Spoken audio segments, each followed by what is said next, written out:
예수님께서는 누가복음 12장 15절 말씀을 통해서 삼가 탐심을 버려라.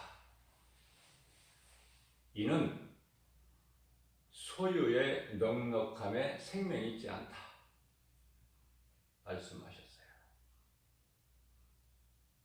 2000년 전에 예수님께서 하신 말씀이 오늘을 사는 모든 사람들에게 주신 말씀이 되는 거예요.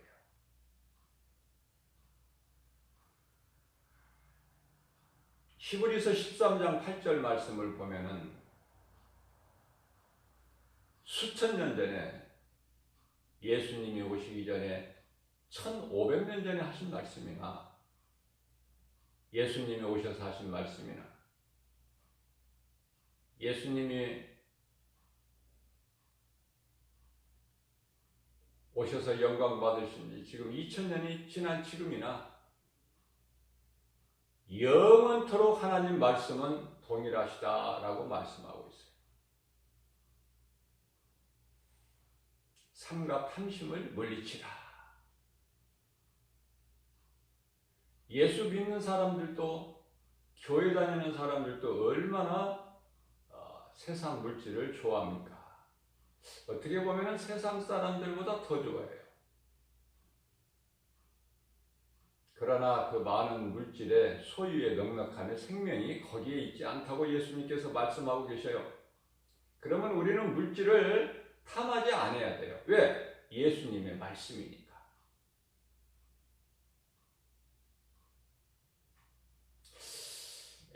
성경에는 우리 예수님께서 탐심에 대해서 말씀을 많이 하셨는데요. 그것은 신앙생활하는 데 있어서 이 탐심이 가장 큰 걸림돌이 되기 때문에 그래요.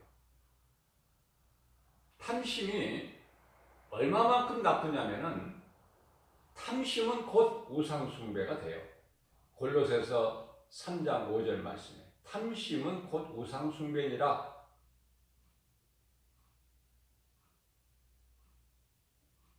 하나님을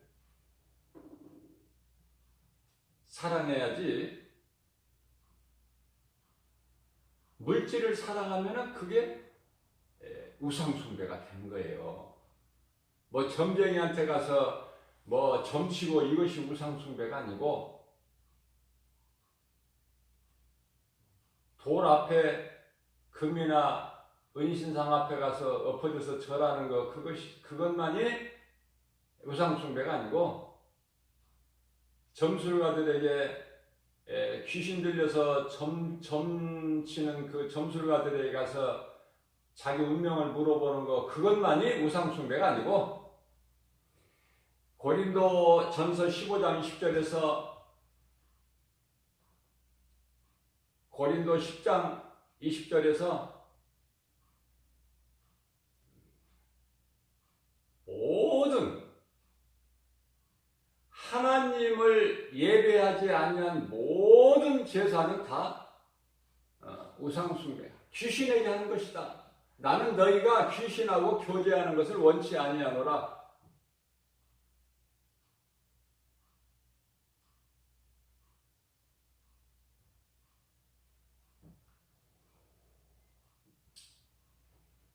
우리가 믿는 것은 하나님을 믿는 것이고 하나님을 믿는다는 것은 곧 하나님의 말씀을 믿는 거예요. 그렇기 때문에 누가 비성경적인 누가 말을 하면은 그런 말을 누가 하더냐? 이렇게 물어볼 수 있어야 돼요. 따져볼 수 있어야 돼요. 누가 그러더냐? 세상이 그러더냐? 세상 어떤 사람들이 그러더냐? 아니면은 하나님의 말씀이냐? 이걸 따져보고 물어볼 수 있어야 돼요. 그리스도인은. 그래야 참인지 거짓인지, 참인지 그림자인지 형상인지, 거짓인지 진리인지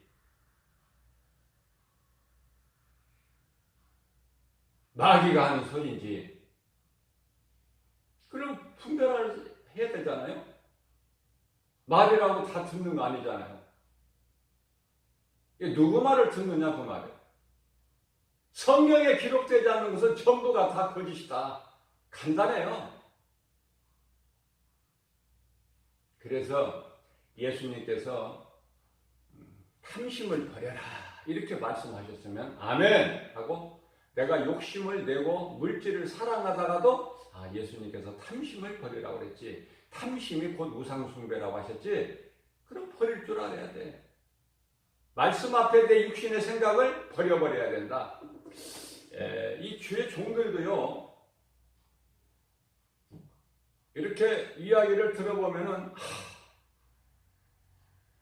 목사님은 물질로 어렵지 않습니까? 참 나는 물질이 참 너무 어려워요.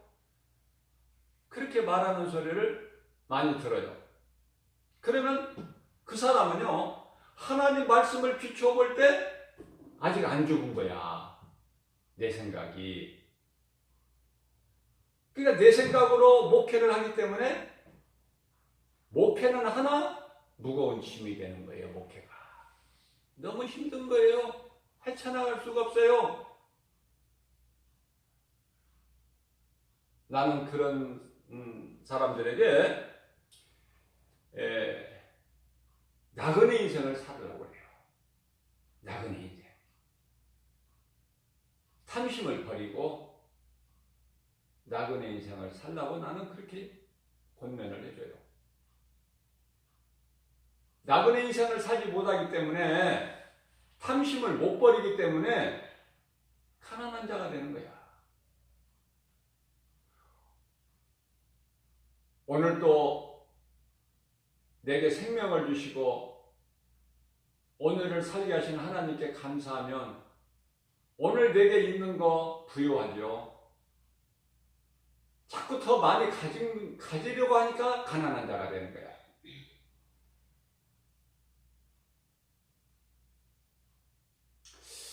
하나님을 사랑하게 되면은요,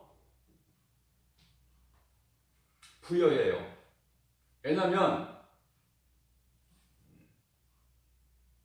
학개서 2장 8절 말씀을 보게 되면은 하나님께서 말씀을 통해서, 학개 선지자를 통해서 하신 말씀이죠. 금도 내 것이요 은도 내 것이다. 아니, 하나님 것이 아닌 게 뭐가 있어요? 티끌, 땅에 티끌 하나까지라도, 풀 한 포기까지라도 하나님 것이 아닌 게 뭐가 있느냐고 말이에요. 세상 임금 마귀가 주인 노릇을 할 뿐이지, 아니 마귀는 하나님 게 아닙니까? 마태복음 4장 10절에 사탄에게 말씀으로 물리치신 예수님께서 하나님을 시험하지 말고 다만 너희 하나님을 섬기라. 그잖아요. 그러니까 사탄이 떠나가고 천사들이 예수님을 수종드는 거야.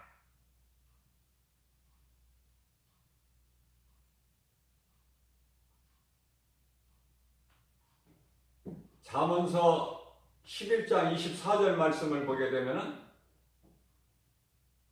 흩어 구제하여도 부유하게 되고 너무 지나치게 전략하는 것도 가난하게 된다. 이런 말씀이 있어요. 흩어서 구제하여도, 나도 없지만은 내게 있는 것으로 할 수만 있으면은 주는 자가 되라는 거예요. 도와주는 자가 되라.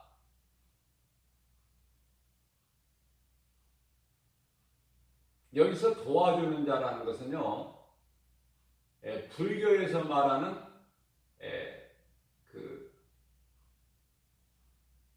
가난한 자 의미가 아니라, 세상에는 가난한 자를 많다고, 그 세상 끝날까지 가난한 자는 있다고 그래서 예수님께서 그 말씀을 어디에서 하셨냐면은 마리아가 예수님께 나와서 자기 전 재산인 자기가 이제 결혼하게 될 때, 마리아가 결혼하게 될 때 혼인 비용으로 쓰려고 모아둔 옥합을 신랑 대신 예수님께 머리에 부어드리고 자기 머릿결로 예수님 발을 닦아드리죠.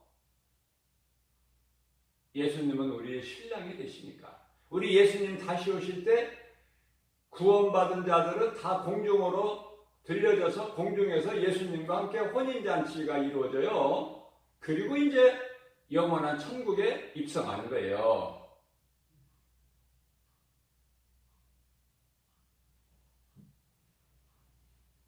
이게 영적인 거기 때문에 육신의 생각으로는 못 깨달아 무슨 말인지. 우리가 구원받은 것은 영원히 육체가 하늘로 올라가는 게 아니에요. 썩을 육체가. 썩을 육체는 하나님의 영원한 유업을 받지 못해. 고린도전서 15장 50절에서.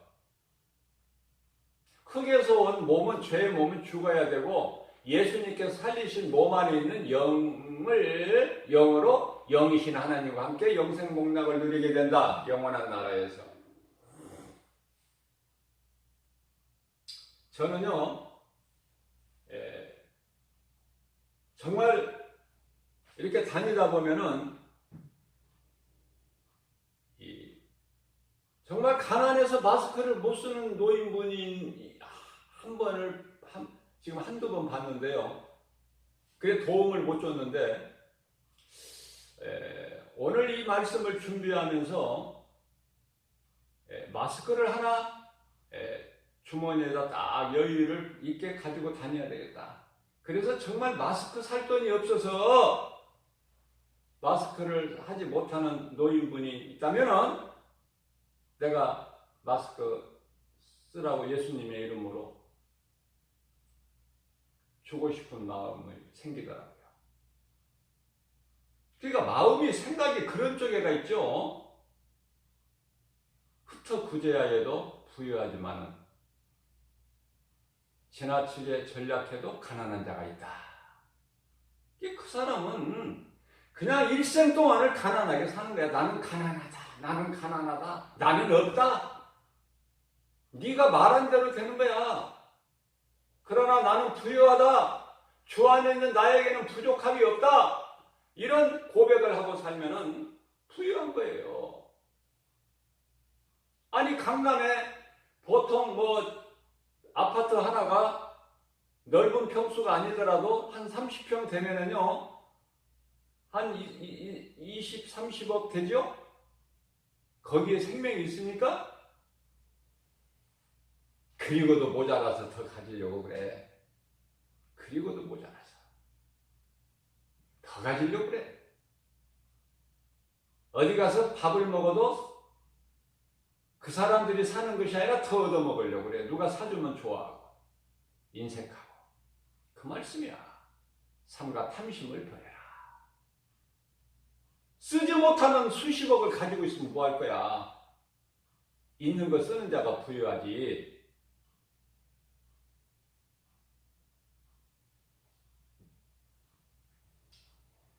믿음의 조상 아브라함은요, 이 말씀 하기 전에 내가 또 깨달은 것을 이야기를 안 하려고 그랬는데 안 할 수가 없어요. 애완견을 좋아하는 사람들이 요즘에 너무 많아서 개에 대해서 또 잘못 이야기하면요, 비난이 있을 수가 있어요. 무슨 말씀을 하려고 그러냐면은, 개를 좋아하는 사람들이 그렇게 많아. 오늘날 보면은 외국이나 특히 유럽에는 더 그렇죠. 우리나라도 만만치가 않아.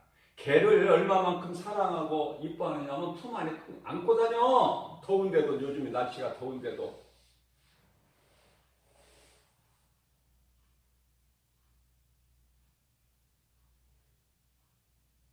이 신종 코로나가 어디에서 왔다고 그래요? 처음에 중국에서 왔는데, 중국 우한성에서 왔는데 무슨 박쥐를 먹어서 그러니 그런 소문도 나고 확실하게 입증된 건 아니지만은, 그러니까 비위생적인 생활 속에서 오는 거야. 비위생. 먹어서는 안 될 거 먹게 된다든지.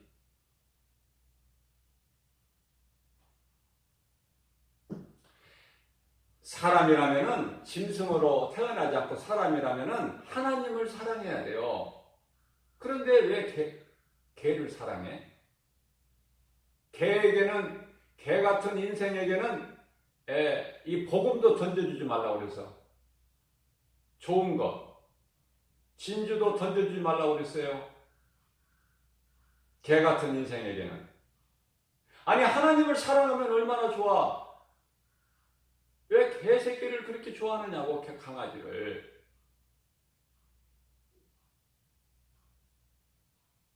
동물 사랑하는 것도 좋지만은 그냥 개는 개야. 그 이상이 될 수가 없어요.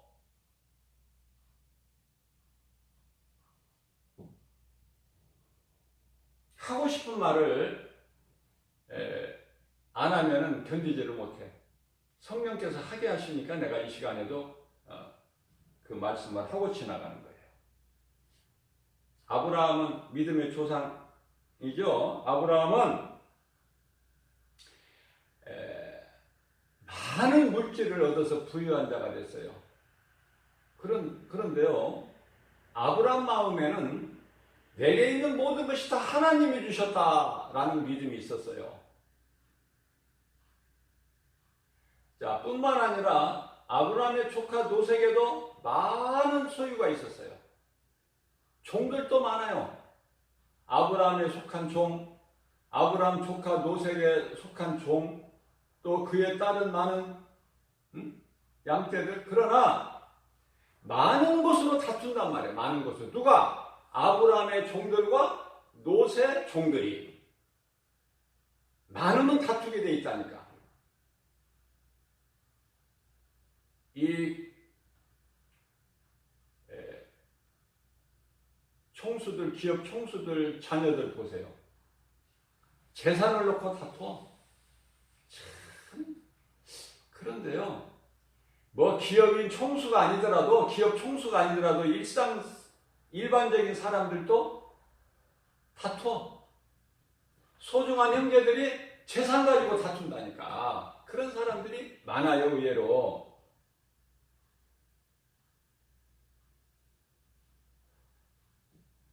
어리석죠.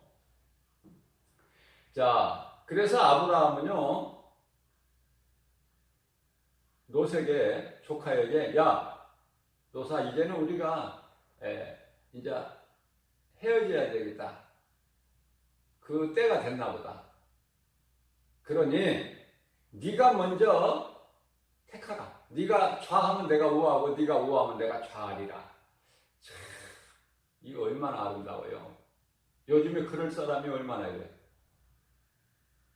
자기가 먼저 좋은 것을, 아브라함이 먼저 좋은 것을 택해야 그게 맞는 거 아니에요? 그러나 아브라함은 그런 마음 가지고 믿음의 조상이 될 수가 없어요. 그러나 롯은요, 자기가 먼저 교만하게 자기가 먼저 택해. 그리고 자식같이 키웠던 아브라함 아브라함을 나머지 자기가 고르고 나머지를 이제 아브라함에 갖게. 그러니까 믿음의 분량이 그런 데서 차이가 나는 거예요. 그러나 육신의 생각으로 육안으로 좋아 보이던 강남을 택한 롯, 화려한 소돔성을 택한 롯은요, 결국은 망해버리죠. 그 성이 유황불로 잿더미가 되죠. 그러나 척박한 땅, 아브라함이 있는 땅은 하나님께서 기름진 땅으로 바꿔주시죠. 그게 하나님 방법이에요. 적게 가지고 화목한 것이 많이 가지고 다투는 것보다 더 좋다. 많이 들어봤죠? 신앙생활하면서. 자, 이삭도 마찬가지예요. 아브라함 아들 이삭도. 이삭도 블레셋 땅에서 블레셋 사람들에게 우물을 몇 번이나 양보해요. 왜? 이삭이 우물을 파면은 물이 나와. 땅을 파면 나온다니까. 블레셋 사람들은 아무리 파도 안 나와. 그런데 이삭이 파면 나와. 이스라엘 사람들이 파면. 그러니까 그들이 이제 물이 나오면은 이곳은 우리 땅이라. 그러니 우리 것이다. 우리 땅에서 난 것이니까. 그래서 싸움을 걸어와요. 그러나 이삭은 다투지 않아요. 그래, 그럼 너는 가져라. 그리고 또 다른 곳에 가서 파면은 또 나와. 파는 대로 나와.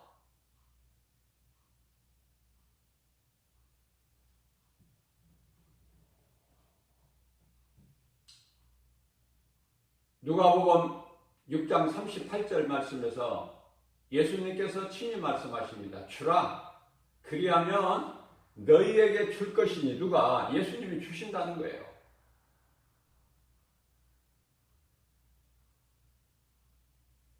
성경에서 가난한 자라는 것은요, 불교에서 가난한 자하고는 틀려요. 비슷한 것 같지만 틀려. 왜냐하면은 예수님께서 내 형제 중에 지극히 작은 자라는 것은 가난한 자를 얘기해요. 내 형제예요. 내 형제 중에 예수를 그리스도로 믿는 사람들 중에도 가난한 자가 얼마든지 있을 수가 있어요. 그들을 돌보라는 거예요. 그들을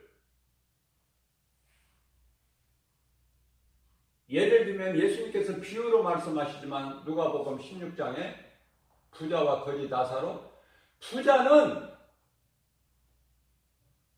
자기 집 대문간에서 있는 거지 나사로를 돌보지를 않아. 먹다 남은 씹어서 먹다 뱉은 거 이런 것만 개밥같이 주지 따뜻한 밥 한 그릇 먹이지를 않았어요. 그러나 비록 거지로 부자 대문간에서 사는 비록 거지의 살지라도 그 속에는 하늘에 대한 소망이 있어. 그렇기 때문에 부자는 죽어서 귀신들에게 의해서 음보로 들어가지만은 거지 나사로는 장사되어 천사들에게 받들려서 믿음의 조상 아브라함 품에 안기는 내용이 나오잖아요. 누가복음 16장에 얼마나 재밌어요. 이런 성경을 읽으면. 누가복음 6장 38절입니다. 주라, 그리하면 너희에게 줄 것이니. 누구에게 줘요? 마태복음 12장 50절에서 내 형제라 하면 하늘에 계신 내 아버지 뜻대로 행하는 자야만이 내 형제여 자매여 어머니다.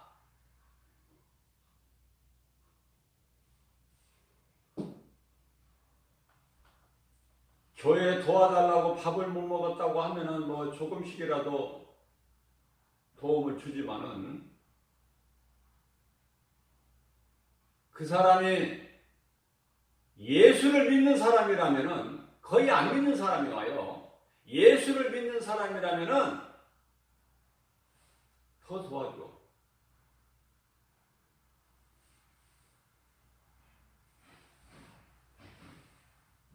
왜 예수님 말씀입니까?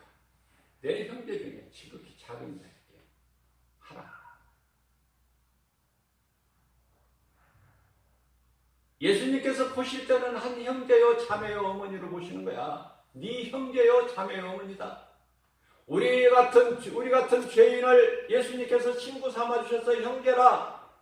내가 너희를 다시는 종이라고 하지 않고 너희는 내 형제라, 내 친구라. 그 예수님.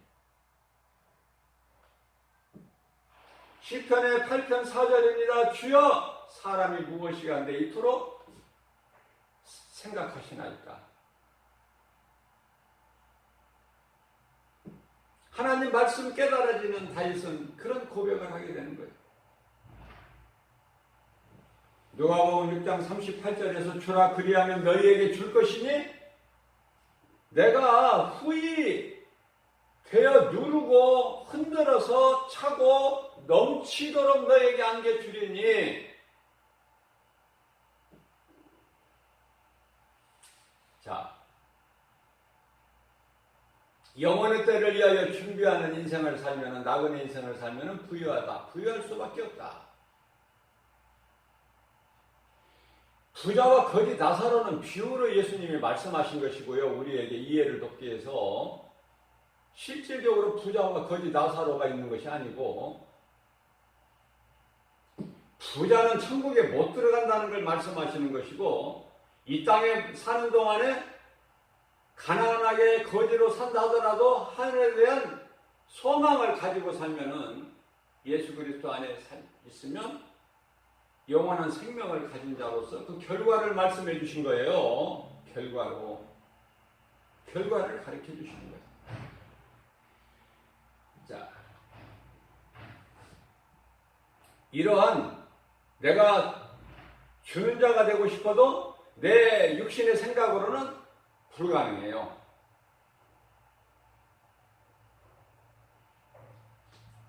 그래서 우리 힘으로는 할 수 없지만은 내가 성령을 받으면 내 속에 들어와 계신 성령께서 하게 하신다.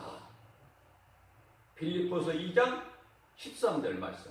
하나님께서 기뻐하신 뜻을 내 마음속에 소원으로 두게 하시고 그것을 성령께서 행하게 하시나니. 그죠? 성령으로만 할 수 있는 거야. 내 육신의 생각으로는 불가능해요.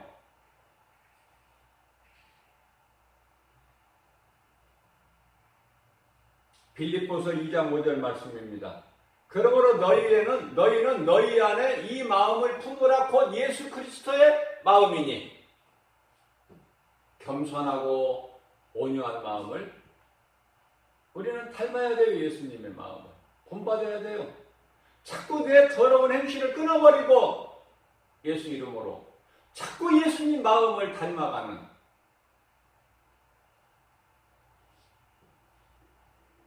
전에 죄인인 사울로 살았던 우리 인생, 그러나 이제 예수 그리스도를 구주로 믿음으로 우리는 이제 바울로 변화되어 가는 거예요. 지금 과정이야, 과정. 우리가 바울의 신앙을 닮아갈 수 있나요? 됩니까, 그게? 바울은 성경 신약 13권을 기록한 주의 종이에요. 우리는 사도 바울의 한 영혼 내 가슴에 새겨진 그 복음의 능력, 우리는 다 본받을 수는 없지만 그래도 그 사도 바울의 신앙을 닮아가려고 우리는 노력해야 된다. 말씀의 능력으로 우리 생활 속에서 우리가 살아가는 남은 인생길에서 무엇이 소중하고 무엇을 내가 붙잡아야 되고 내가 무엇을 버려야 되는 것인지를 말씀의 능력으로 분별을 해야 된다. 히브리서 12장 2절입니다. 믿음의 주연 양편 예수를 바라보자. 우리가 바라볼 것은, 세상을 바라보게 되면 세상 임금은 마귀이기 때문에 좋은 것이 하나도 없어. 내가 예수님을 바라볼 때는 예수님께서 우리에게 모든 필요를 주신다. 모든 것 주신다고 말씀하셨어요.